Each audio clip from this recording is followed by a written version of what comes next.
can't do that because they'd really like to help solve this case, but we just can't figure out a way to do it. In 2016, there was a detective with the sheriff's office that had told Renee they were looking into the case and that they would be planning a trip to Florida to interview a Waldo Parnell that they had found living there.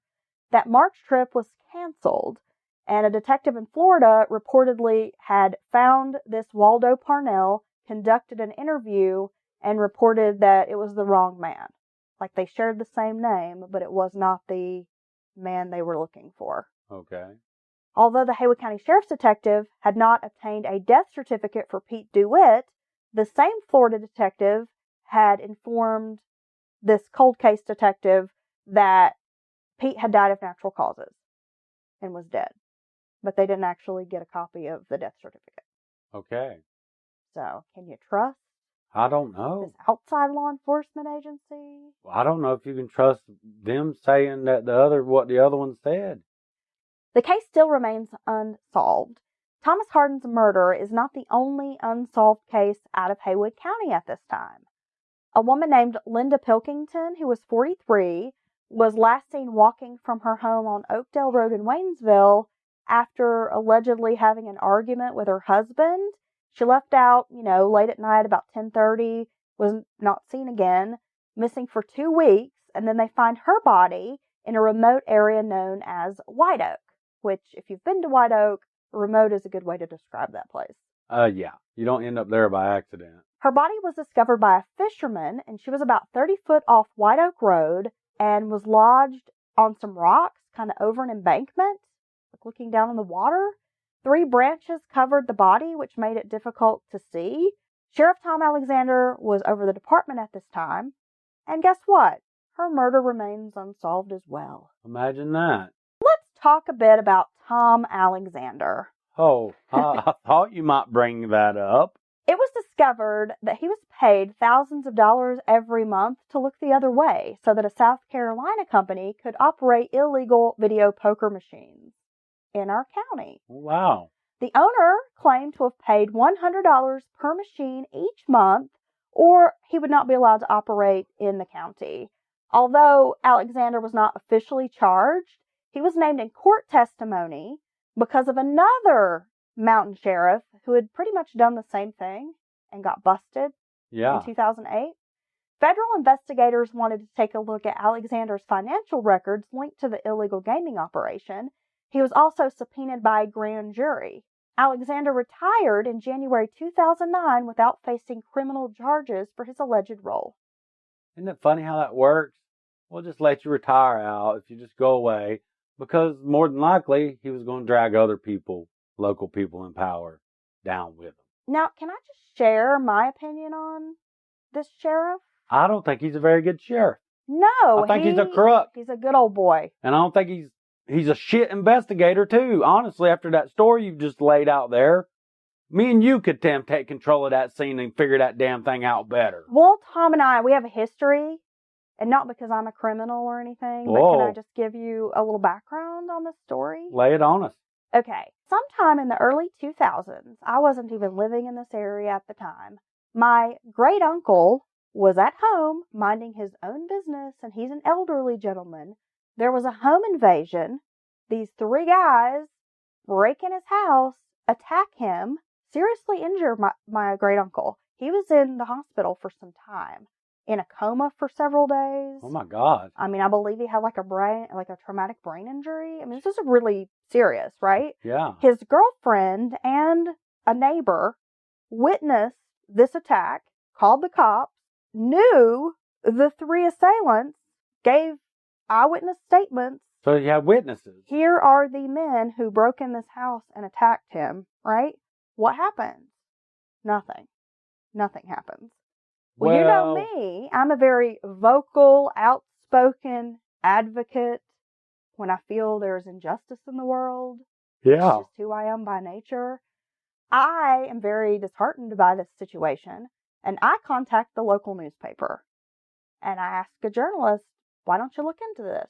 It seems like there's a lot of this type of thing that goes unsolved in our town. Right. okay, this journalist starts looking into it, interviews my uncle, gets copies of the police report, writes up a big newspaper article on it, and asks Mr. Alexander, why did you not investigate this, or why haven't you made any arrests? He gives some big song and dance about, well, one of the assailants is, enrolled member, lives on the reservation. I don't have jurisdiction to go over there and arrest him. You contact federal agents and tell them what's going on, and they go arrest them. Yeah, well, you that bring the didn't happen. federal government into it. Nothing ever happened. That's ridiculous. That's a stupid. Who's going to even believe that dumbass excuse? So nothing happens, right? Yeah. Then, some days after this article is published, guess who calls my mother? Oh, let me guess. Sheriff Alexander. Oh, what did he have to say? He wanted to confront my mother, and my mother says to him, well, Heather's a grown woman, and if you'd like her contact information, I'll gladly give that to you, and you can phone her yourself. She doesn't live here. As a matter of fact, she's in the military, and here's where you can reach her. He goes on to say he doesn't appreciate me calling him stupid in the newspaper. And my mom's like, yeah, I'm pretty sure she said you were incompetent, not stupid. And, anyway, like I said, she's an adult. You can talk to her on your own. He then says, well, I'm the sheriff, and if I really wanted to find her, I could do it. Almost like that was a threat. Well, not if she's a damn murderer. You won't find her, you son of a bitch. And my mom was like, well, then I don't know why you're calling my house. Because you sure don't find the people who commit these crimes.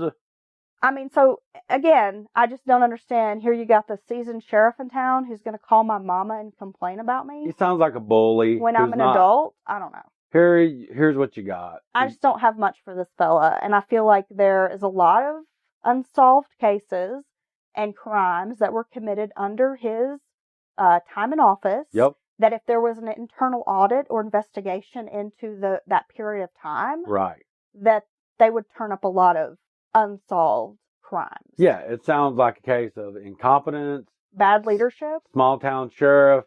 He thinks he's, the buck begins and stops with him. What he thinks and says goes. He's crook.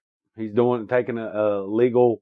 That's basically what, almost like racketeering, conspiring, taking bribes, and, a network of criminal activity, really, if you got all this illegal poker going on. There's no telling what else he had his fingers in. And he don't want any out. That's why he don't bring outside agencies into anything for any reason, even if it is murder or assault, serious assault, because he don't want them sniffing around his back door, okay? Because he's got plenty of shit to hide. This is all speculation on my part, but it's either he's horribly incompetent and stupid. Let's go ahead and put stupid in, because a stupid person takes the word incompetent for stupid because they don't know what the word incompetent means. And he's either terrible at his job, very bad at it, or these were intentional decisions made for other reasons. And we don't know what those reasons are. Okay, so yeah, I'm just floating it out there. There it is. Him, and I think this is a prime example of what you get when you have someone like him in office. Yeah, okay? Because incompetence. The sheriff is elected. And thankfully, we do have a great sheriff in our county right now. We do. A man who is very involved, believes in community policing. He is out there working the streets. He goes on calls himself. Yes, he's out there working just as hard as the deputies. He is. Sharing that caseload. You see him out in public. He's done a lot for this community. Yeah, so thank goodness for Sheriff Christopher. Greg Christopher. Yes, great sir. Man. I believe he's done wonders for this county. And I'm just glad Tom Alexander's not at the helm right now, given all the major issues this area faces. Yeah. Because here's some of my thoughts. Now, did the investigators do everything that they could? It seems like there's a lot of evidence, clues, interviews that just never happened. Right. Is this case another one of those, small town politics in play? He was an out-of-towner. They tried to play up the fact that he was a drug addict and alcoholic. Were they just thinking, who cares if this case is never solved? Right. Because he's not one of us. Right. It's a complicated case because now, 29 years have passed. It's hard. You've got witnesses who've moved on, can't be tracked down, or have passed away. Or people just forget the small one, especially if it's that small thing they happen to see of people they didn't know, just this glance or someone arguing beside a car, these things you're not going to remember for the next 30 years of your life. And I got one more theory. Maggie Valley, there where that hotel is, this whole area is all about tourism. Yeah, well, I think that's actually technically considered Waynesville. It's not quite Maggie. Oh, but okay. It's very close. So to I'm Maggie sorry. Valley. Well, this entire area is all about tourism. And they basically say, screw the locals and cater to the tourists, let's be honest. I don't think that they didn't want man killed in Waynesville hotel, local hotel, on the front page. Murder afoot, all that kind of shit. Makes sense. Yeah, maybe.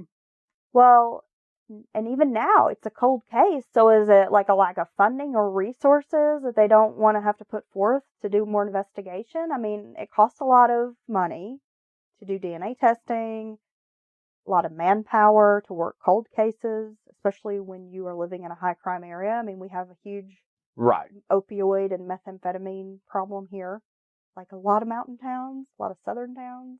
I mean, but by now, any evidence that they did have, I mean, it could be completely gone, destroyed, missing. I know that in Renee's notes that she had sent me, she was saying that the deputy Jim Parton, who had worked on the case, actually had a lot of the notes and files at his house after he'd retired. Okay. In his possession. Now, is he doing that because he don't want anything to happen to him and he hopes something can come of it? Because we've heard of cold cases solved for that very reason, but... Or is, I don't know. And again, why was Sheriff Alexander and his office so dismissive about this murder theory when it was backed up by plenty of evidence? All the experts. I mean, the whole thing is a clear case of botched police work, an agency that's either too lazy to investigate, or maybe they're just apathetic, or they don't care, or they just don't know what to do. Right. Or they're hiding something else. Maybe there's incompetence. I don't know. But, this case has always just really upset me. Well, how could it not? And I hope that one day they get some closure. But if anybody has information, because you never know, it's a small town, someone might hear this, someone may know something. And if you have any information about what happened back in 1991, please feel free to contact the Sheriff's Office, 828-452-6666, as this is still a cold case, and any new information or leads, I'm sure, would greatly be appreciated. You never know. Maybe someone knows something out there. Well, Renee, thank you so much for letting us tell your dad's story.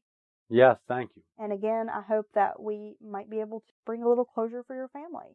But this has been the story of Thomas Wesley Harden, unsolved cold case here in Waynesville, North Carolina. And you've been listening to Mountain Murders Podcast. We'll be back with more true crime for you. Bye.